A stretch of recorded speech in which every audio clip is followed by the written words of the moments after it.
మా ఛానల్కి స్వాగతం. చూస్తున్న వీక్షకులకు ప్రేక్షకులకు ప్రియ కాళభైరవ భగవద్బంధులకి స్వాగతం పలుకుతూ మమ్మల్ని ఎంతగానో ఆదరిస్తూ ఉండబడినటువంటి ప్రియ సోదరా సోదరీమణులకు అందరికీ సనాతన ధర్మ సంరక్షకులకి వీక్షకులకు ప్రేక్షకులకు 2024 సంవత్సరంలో శేషభాగమైనటువంటి 15 రోజులకు వీడుకోల్ పలుకుతూ 2025 సంవత్సరానికి స్వాగతం పలుకుతూ ఈ సంవత్సరంలో జరిగినటువంటి అష్టకష్టాలకు ఇబ్బందులకు అనారోగ్యాలకు స్వస్తి పలుకుతూ నూతన ఆనందంతో 2025 సంవత్సరం స్వాగతం పలకాలను కోరుకుంటూ 16/12/2024 నుండి 31 డిసెంబర్ 2024 వరకు పుట్టినటువంటి వారందరికీ కూడా ముందస్తుగా జన్మదిన శుభాకాంక్షలు. అలాగనే గతంలో వివాహం చేసుకున్న వారికి వివాహ వార్షికోత్సవ శుభాకాంక్షలు. ద్వాదశ రాశుల్లో గ్రహ గమనాన్ని ఒకసారి వీక్షింపచేద్దాం.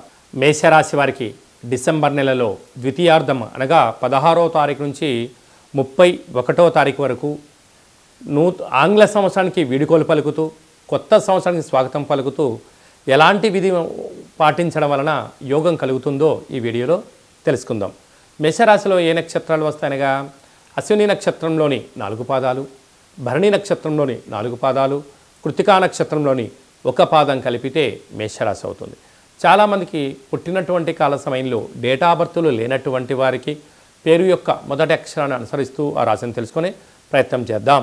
చూ, చే, చో, లా, లీ, లు, లే, లో, ఆ అక్షరాల వారందరూ మేషరాశి జాతకులే. మేషరాశి యొక్క అధిపతి కుజ భగవానుడు. వీరికి 2వ స్థానంలో గురు సంచార స్థితి ఉండడం వలన సంవత్సరంలో వీలైనంత వరకు అప్పులు ఇవ్వకపోవడం, అప్పులు తెచ్చుకోకపోవడం ఉత్తమోత్తం. ఈ రెండింటిలో ఏది జరిగినా రాబోయే కాలంలో అంత ఇబ్బందిగా ఉండేటువంటి పరిస్థితి ఉంటుంది. కనుక వీలైనంత వరకు ఖర్చులను నివారించుకోవడం, సత్ప్రవర్తన జీవన విధానానికి స్వాగతం పలికే మానవ ప్రయత్నం చేయగలగాలి. అలాగనే అర్ధాష్టమ కుజుడు. మేషరాశి వారు బాగా గుర్తుపెట్టుకోవాల్సిన అంశం ఏమిటయ్యా అనగా ఆంగ్ల సంవత్సరంలో చివరి రోజైనటువంటి చివరి సోమవారం చివరి మంగళవారం అవ్వడం వలన దూర వాయు జల ప్రయాణాలు పెట్టుకోవద్దు. అలాగనే వాగ్వివాదాలకు దూరంగా ఉండండి. కలహాలకు ఇది సరైన సమయం కాదు. క్రయ విక్రయాలకు దూరంగా ఉండడం ఉత్తమోత్తమం. అదే కాకుండా పెద్దవారు కానీ తల్లిదండ్రులు కానీ మీ క్షేమాన్ని గురించి ఎవరైనా చెప్పినట్లయితే వినే మానవ ప్రయత్నం చేయండి. అనేక రకాల స్టేషన్లు, గొడవలు, పంచాయతీలు, ప్రమాదాలను నివారించడానికి అనేక రకాల అవకాశాలు ఉన్నాయి. లేకపోతే అనంతమైనటువంటి అష్టకష్టాలకు మీకు మీరే కొని తెచ్చుకునే పరిస్థితి గోచరిస్తుంది అర్ధాష్టమ కుజుడి యొక్క ప్రభావం కారణం వలన. అదే కాకుండా 6వ స్థానంలో కేతు సంచార స్థితి ఉండడం వలన మీకు అన్ని విషయాలు తెలుసు, కానీ పక్కవారితో చేసే ప్రయత్నం చేస్తారే తప్ప మీరు ఆచరించకపోవడము మీ యొక్క విజయానికి మీరే కారకులు అవుతారు. మీ అపజయానికి మీరే మీ మనసే కారణమవుతుందని చెప్పి గమనించాలి. అష్టమంలో బుధుడు. దయచేసి ఈ సంవత్సరం చివరిలో ఏది మీరు కొత్తగా ప్రారంభించకపోవడమే ఉత్తమోత్తమం. భాగ్యస్థానంలో రవి సంచార స్థితి ఉన్నప్పుడు భార్య మాట భర్త, భర్త మాట భార్య, ప్రేమికులు సైద్యగా ఉండే మానవ ప్రయత్నం చేయండి. రాజ్యస్థానంలో శుక్ర సంచార స్థితి ఉండడం వలన ఉద్యోగ ప్రయత్నం చేసేవారికి నూతనమైన ఉద్యోగము, వాహనము, ఐశ్వర్యము, బంగారు ఆభరణాలు, నూతన వస్త్రాలు, క్రయ విక్రయాలు మీకు యోగదాయకం. లాభస్థానంలో శని. మీరు ధర్మంగా ఉన్నంత వరకు విజయం మీ సొంతమవుతుంది.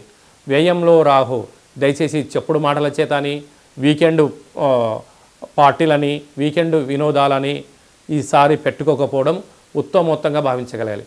కనుక ఇలాంటి పరిస్థితుల్లో మేషరాశి వారు ఏం చేయగలగాలి అన్నట్లయితే మంగళవారం మనకు సోమవారం సోమవతి అమావాస్య, మంగళవారం కూడా అమావాస్య ఛాయలు ఉన్నాయి కనుక ఒక గ్లాసు బియ్యాన్ని అన్నంగా వండి అందులో ఒక చారడేసేంత కుంకుమను ఏర్పాటు చేసుకొని ఒక 3 ముద్దలు కట్టి కర్పూరం పైన అన్న ముద్దల పైన కర్పూరం పెట్టి వెలిగించి ఆ మేషరాశి జాతకులకు దిష్టి తీసి కుక్కలకు పెట్టడం వలన నరదృష్టి, శత్రు ప్రభావము తొలగిపోయి ఈ సంవత్సరానికి ఈ నరదృష్టికి ఫుల్ స్టాప్ పెట్టడం జరుగుతుంది. కనుక ఈ చిన్న విధి విధానాన్ని పాటిద్దాం. నూతన సంవత్సరానికి స్వాగతం పలుకుదామని చెప్పి గమనించాలి. అలా కుదరలేదు ఎలా ఏం చేసుకోవాలి అన్నట్లయితే ఈ కింది నెంబర్ సంప్రదించినట్లయితే మీకు వాట్సాప్ కాల్ ద్వారా పూజా కార్యక్రమం చేసుకునే విధానాన్ని తెలియజేయడం జరుగుతుంది. అలా చేసుకోలేకపోతే సాకలే వారితో కూడా దిష్టి దించడం జరుగుతుందని చెప్పి కూడా గమనించాలి.